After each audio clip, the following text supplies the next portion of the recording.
Hello, কেমন আছেন আপনারা সবাই?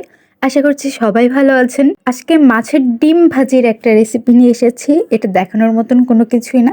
বাট আমি আমার রেগুলার লাইফের রেগুলার রান্নাবান্নাগুলো আপনাদের সাথে শেয়ার করি, তাই নিয়ে আসলাম।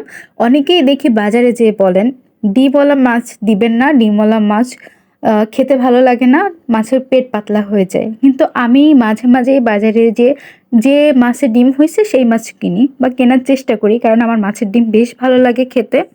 তো এই মাছটা আমার কেনা মাছ না। আমার একজন দাদা ভালোবেসে তার নিজের ঘেরের মাছ আমাকে দিয়েছিলেন। তো মাছটাতে ডিম হয়েছে আর মাছটাও খেতে এত টেস্টি। আ মানে আসলে আমি কি বলবো, বাজারে কেনা মাছের যে টেস্ট আর ওনার নিজের চাষ করা মাছের টেস্ট টোটালি ডিফারেন্স। অনেক বেশি ভালো ছিল মাছটা খেতে। আর মাছের ডিম তো আমার এমনিতেও অনেক ভালো লাগে। মাছের ডিমটাও অনেক ভালো লেগেছে খেতে। তো রান্না হয়ে এসেছে। রান্না তেমন কোনো কিছুই না। তেল গরম করে সেখানে পেঁয়াজ আর কাঁচা লঙ্কা দিয়ে একটু নরম করে ভাজি করে এর মধ্যে ডিমগুলো দিয়ে দিয়েছি। লবণ হলুদ দিয়ে ভাজি করে নিয়েছি। এখানে আর কোনো কিছুই ইউজ করিনি, বাট খেতে অনেক টেস্টি হয়েছিল।